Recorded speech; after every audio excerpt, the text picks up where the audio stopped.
How'd she get over it? Hey, y'all. Welcome back.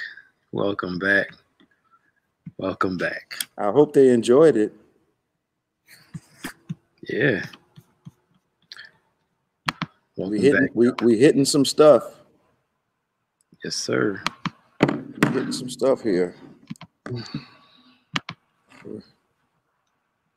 We've come off the porch. You got to have your long pants on for this one. Yeah. Yeah.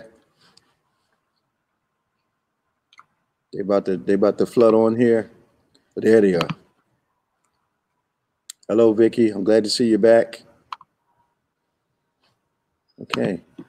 So I wrote myself. Okay. Oh, that's well, they comment to everybody, yeah. So yeah. we put it in. Yeah, good. Come on, y'all. Share.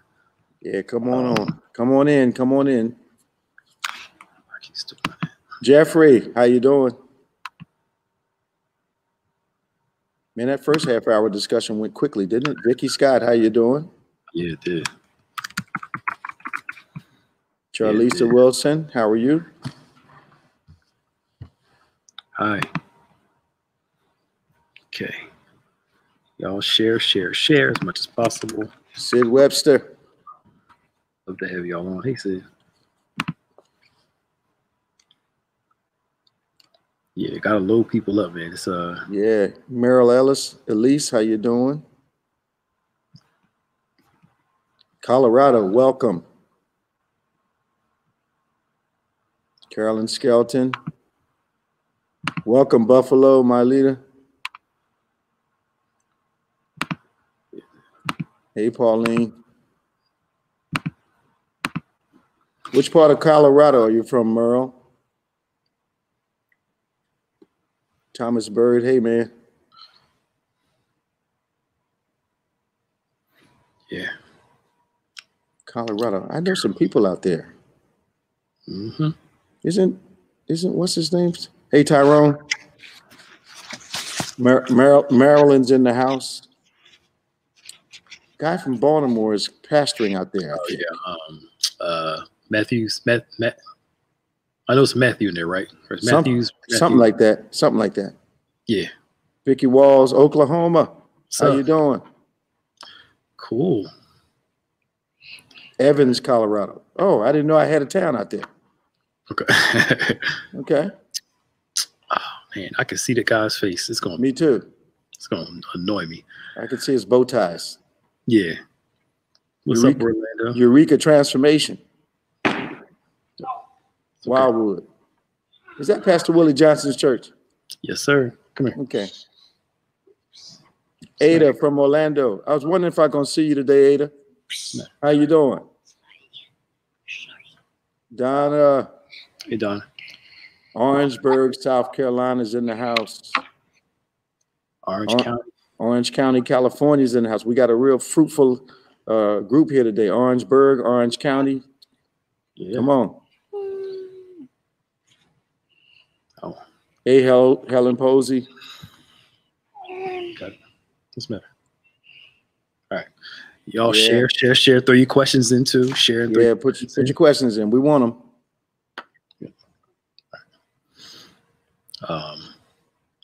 So it was a good talk more about wisdom, some further points on manhood. The thing I think that stuck out most to me, of course, is I think those that do plan, we plan so far out that we forget about the day-to-day steps. Okay. And in Jesus' prayer, he made an emphasis on give us this day our daily bread. Daily bread, yep. Nothing against future stuff. But he talked a lot about paying attention to your today. Yeah. And the daily, what you need to do daily to get to where you need to go. Sure. How did you put it? Those small steps to take you to the, you did the example last year. I think it was last year. I don't know if you remember that one. About vision? Yeah, the vision, the small steps. Yeah. Before the big steps. Yeah. Yeah. Conquer your now. There it is. Conquer your now. There you go. Yeah. That was it. Start conquering your next moment. You'll conquer your next hours. You'll conquer your next days. Conquer your next weeks. Yeah. But sometimes we, like you said, we look so far in the future that the challenge of the next moment defeats us before we can get close to the goal that we've set for ourselves. Absolutely. Absolutely. I actually had to help somebody with that today before we came here. Like, I'm counting, you're still focused on later. Let's conquer this small thing now. Yeah, let's get this done. Let's get through this first. What I think the Bible says, it's the little foxes that spoil the vine. Yes. Yeah. Absolutely. Small details and the lack of importance of them, of perception of small things being unimportant, can ruin the whole project for you. Absolutely. How can a single mother raise a boy into a man? Well, I think that women of faith have a couple good. What's really strange to me, I don't know about you, Pastor Nick, but it was my mother that taught me how to take care of myself. Mm-hmm. She actually put that independence in me, cooking and cleaning and, laundering and ironing and, cleaning the place that you live. She put all that in us. And those principles are absolutely serving me right now. Mm-hmm. But on the other side, she made sure that I was around my grandfather, who was a tremendous example. My uncles were great examples. And one or two of the men in church were outstanding men. Yeah. And so she exposed me to a variety of strength, shielded me from the weakness, and that included my father. Mm-hmm. And then taught me the survival skills that, most women teach their sons. Yeah. Which is why I've never really resented. I've never understood why some men resent women when it was a woman that taught us how to take care of ourselves. Mm-hmm. So perhaps we have some kind of angst because they're responsible for actually teaching us how to tackle every day. Yeah, which is absolutely crazy. Yeah. Yeah, absolutely crazy. Yeah. And then a lot of complaint that I see today is a lot of women are complaining about the fact that their male siblings are not equal to the task of helping them raise their children. Yep. So she has to have, if she doesn't have godly brothers, like Ada's saying, then blood brothers, then she's got to find godly ones in the house of God. Absolutely. And he'll do that too. Yeah. Yeah. He'll do that. And you have to audit those, because you gotta separate the wheat from the chaff. Yeah. Yeah. Some people mean well, but they take it too far. The real ones from the imitators. Absolutely. Yeah. So what advice can you give to a young man who struggles with causing strife? Wherever he is, there will be a problem. Some people thrive on negative responses. I found it in counseling, I don't know what you found, but some people actually want any kind of attention they can get. And it doesn't even matter whether it's destructive attention or not. Yep. Mm-hmm. Someone who does not know how to get attention other than bringing negative into the atmosphere, mm-hmm. Is either starved for attention or actually, and I'm going to help about 24 of you all, or actually can have or they're exhibiting the tendencies of a personality disorder.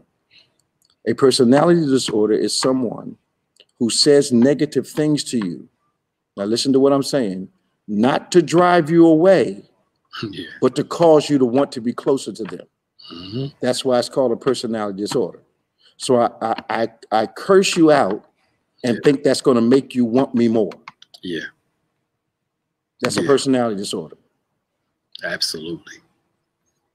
Because they respond to crazy stuff like that. Absolutely.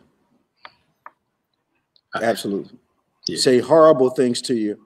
And then when you challenge it, that's not what I meant.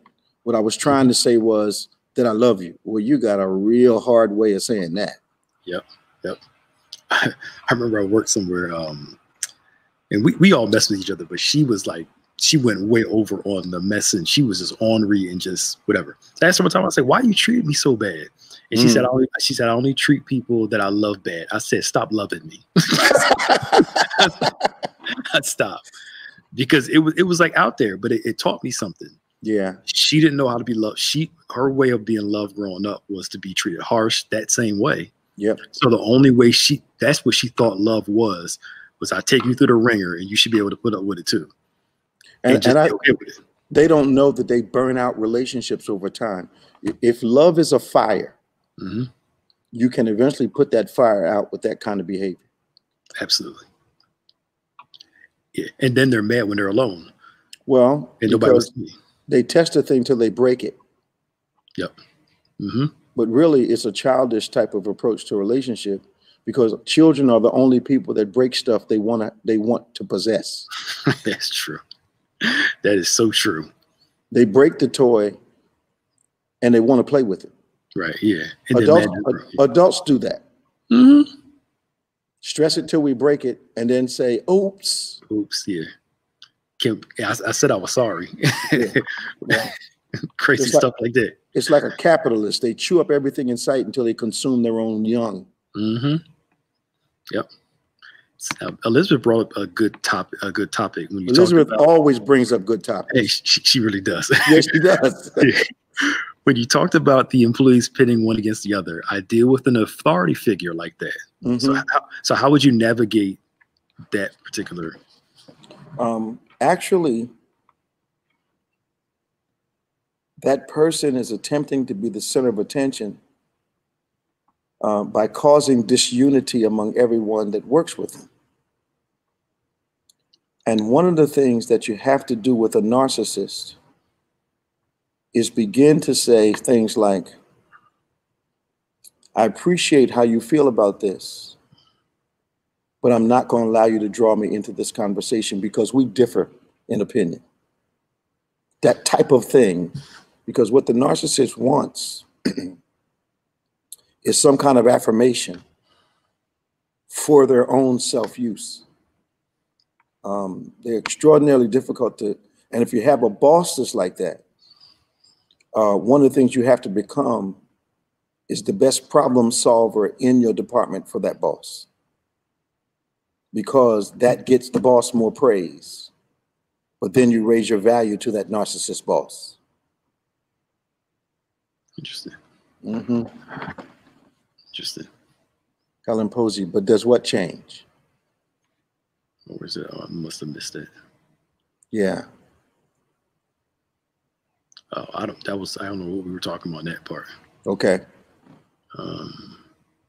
I think we were talking about the whole adults breaking stuff. They do.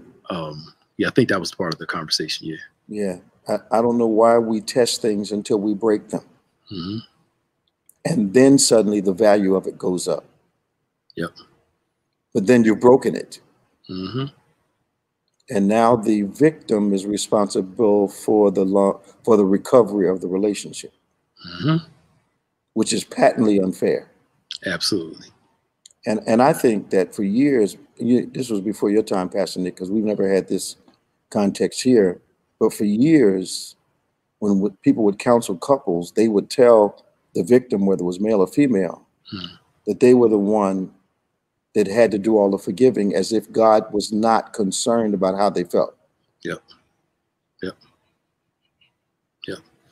I remember a woman came here. She was in an abusive relationship, and she told me her old pastor told her to stay and pray. And that was the first time I've ever heard somebody actually admit that a man of God told somebody being abused to stay in a relationship. But I'm like, was he going home with you? No. Was he getting beat like you? No. There you go. Would he tell his daughter to do the same thing? No. And there are a lot of people that have been traumatized about that. And I was just flabbergasted. It's the will of God for you to get your behind beat every Friday night. No, it isn't. No. No, it isn't.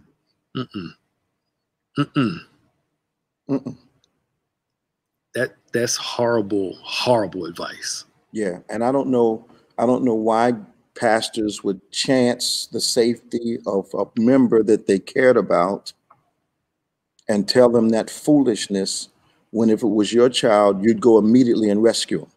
Absolutely. Absolutely. So we got a question from Martha. How important is it that men yoke themselves to be like purpose men? Explain the importance of 4 men standing before the king 10 times better. Okay. So I can't overestimate the importance of strong, influential relationships for men. And the importance of the 10 times better was in the verse before that, it says that as young men, God gave them knowledge and wisdom. In addition to that, God gave Daniel the visions and dreams interpretation. Mm-hmm. So these young men were given the wisdom of God, the knowledge of God very early in life. And Daniel was given 2 additional things, that whole dreams and visions piece, so that when the examination, if you will, or the interview or the interaction that was planned for them by God happened, that they would excel and watch how those that were empowered by God were 10 times better than the Babylonian men. So God was making them distinct in the kingdom, even in their captivity. And that wisdom carried them through the fiery furnace, Daniel in the lion's den. You know, amazingly, Daniel is the only thing on the menu and never is in danger. Mm-hmm. Yep. Wow, we got another one from Donna. I'm dealing with an ex who wants to use church to get back with me. right. Typical. That's funny. Right. He'll say, I'll go to church with you. Yeah, don't do that. Do you want me to go to church with you? Don't do that. Don't do that. Don't do that. Yeah, don't fall for it. A real churchman was going to church when you met him, and not just going, but serving and committed. Yeah. Going when you met him. If he's only going to get you, he'll stop once he does. Absolutely. Absolutely. I'm telling you what your father should have told you. Yep. Ladies, y'all hear me now. Yeah. Cause they be falling for that stuff too. Oh, he's finally changed. Like, nah. No. My first year of pastoring, I counseled maybe 2 couples where the lady was saved. Mm. One the lady was saved, another the guy was saved. Mm. And the other person adjusted enough to get to the counseling piece. And then as soon as they were married, mm-hmm. the one lady stopped going to church, didn't want to serve, and had a problem with him going to church and serving. The one male had a problem, the same type of problem. So people really are agenda driven enough to fake spirituality to get you, because they believe after that you're committed, you will do less God to keep them. Absolutely. And some preachers would tell you to do less God to keep a person. Absolutely. That can't be putting him in his righteousness first. It can't be. Not at all. Not at all. I think I've heard somebody say this, and it's so true. The church at large for a long time was making marriage the pinnacle thing for single people. Mm-hmm. That's all they talked about. That's all. Was getting married. Yep. Like it was the be all end all of everything. Yep. And it gave them this twisted admiration for you're mm-hmm. supposed to admire it, but it's like this drivenness that wasn't godly. Yeah. It was almost like get married at all costs. Yes. Yes. And people began to be unevenly yoked. All right, I might as well drop this in on y'all. Watch this now. So God tells Noah to build an ark. Mm-hmm. And the occupants out of all the occupants in the ark, only 8 are human beings. Mm-hmm. So the Bible says that everyone on the ark is on there with someone of like kind. So the human beings are distinctly different from the animals, but they all breathe the same air. And amazingly, all of them have admirable qualities. The lion has great strength, is able to provide, is able to protect, but he's still a predator. The dove has a humble spirit, can fly to great altitudes, has great loyalty, but the dove is weak. And the dove is prey. What people do is connect to a couple strong characteristics in a person. And then because they're in the same boat, think they are of like kind. Yeah. When in actuality, they're not of like kind at all because their natures are different. Yeah. Yeah. So what people have to do is stop connecting to a few strong characteristics and actually figure out whether there's two of like natures going on. Yeah. Because a donkey and an ox cannot work in the same yoke. Yep. How do you know if a real church man is interested in you? Oh boy, it's turned to the love hour. It's turned, yeah. It's the relationship hour now. So, you have to be patient enough for him to reveal his character, and of course, the way he approaches you is what you have to wait to see. Mm-hmm. You know, men are like chameleons. If you say you love God and you're committed, most men will say they do too. Mm-hmm. Yep. So true. I remember you said something to the singles years ago, and I've been using it ever since. Mm-hmm. You go on the first date. You don't tell them what you like. You ask them what they're like, and you sit back and you listen. That's right.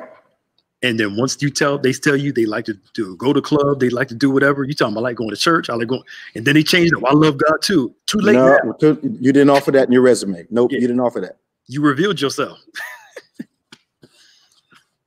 Yep. Yeah. So y'all enjoy. So I think somebody asked were we both married. Yes. Yes, we are. Yes. Yes.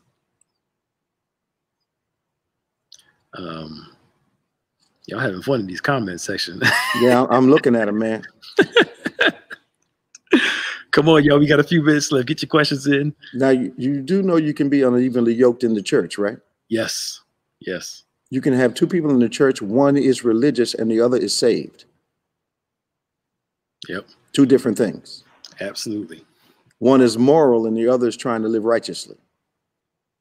Mm-hmm. Two different things.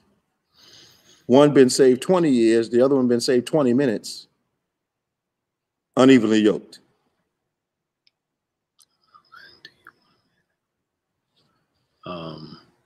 It's an interesting question because this is becoming, do you counsel people who are living together? Counsel them to get out. Yeah. Yeah, when people say they want to be married, my first advice is that they move out of the house with each other. Or go to the justice of the peace, have the ceremony, and then we start counseling after that. Yeah. And then maybe have another wedding sometime down the road. But I think our dilemma, Pastor Nick, is what we support. Yep. It looks like we affirm it. Mm-hmm. And we have to try. And we don't always do it right, but we have to try to project the right example to people. Yeah. And people, you hear them saying we living together, but we ain't doing nothing. You lying. Lying. Stop. Lying. Stop. We work opposite shifts. You coming together at some point. Stop playing.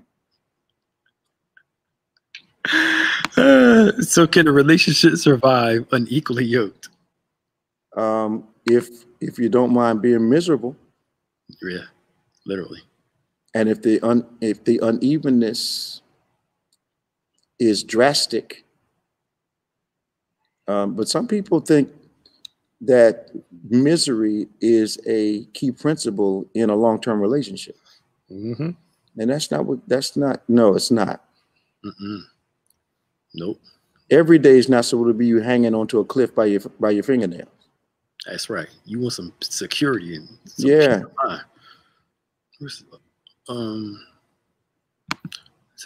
shouldn't you bring the person to you both for spiritual perspective? Sure. Okay. That's what people do. Yeah. Yeah. And then the whole, again, like he said, somebody's going to compromise, and usually it's the saved one that's going to do some compromising. Which I never did understand. It's somebody's going to bend.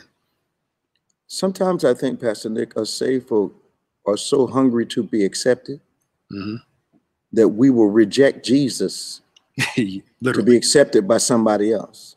Absolutely. Absolutely. I mean, my thing is, we got the Holy Ghost and we still struggle to live saved. How you expect somebody don't have the Holy Ghost at all to live right? I mean, we mess up all the time. I mean, I just don't understand. Yeah. And we trying to do it. Yep. When God says be not unevenly yoked, and that's in all kind of relationships, he's not just saying that casually. Because if the natures are different, you'll face life differently. Absolutely. One person relying on the Lord and the other person relying on their own ingenuity and intelligence and that earthly wisdom, it's going to be a conflict. But you're right. Most times the Christian thinks that compromising their walk, they'll gamble their walk to keep the person. But most people that are not saved, who know that you care for them, want to see if you'll compromise your walk to keep them. Absolutely. Absolutely. And we've counseled people with that. I know they came in and I don't know what happened. I lost my place with God. And the first question was, what's his or her name? Because I mean, look, you know. Yeah, it's true. It's true. I started messing with this person and you know, so and so, and I kind of lost my way. And I'm like, and you end up you gave up God for this person. And here we are. And we're back to the premise. Don't let anybody ask you to give up something they can't replace. Yep. I had a girlfriend when I was like 25, 26. That told me that I had to make a choice between her and God. Okay. I took that girl home so fast. I got her out my house, took her to her driveway, to her mother's house, and dropped her at the driveway. Yeah. And no, I couldn't believe she said that to me. That was strong of you to do. Well, man. Yeah. When they think they got you, they treat you in your kind of way. You know what? You're right. Yeah. You're right. Because they get you to give up on God. Yeah. Then you've lost it then. Yeah. So somebody asked about is there any old time theologians that we study, like such as Charles Spurgeon? I used to read Spurgeon when I first got started in ministry. Yeah. But I always use whenever I use a commentary, it is to audit my inspiration to see if I am in the right ballpark. But we kind of rely on the Bible very heavily for probably 98% of what we do. Creating sermons and just when I think God can't show me anything else, he pours another bucket of revelation across my head. Yeah. That Bible's inexhaustible, man. Man, you can't get to the bottom of it. You can try all you want. Yep. You can. So any other questions, y'all, before we get up out of here?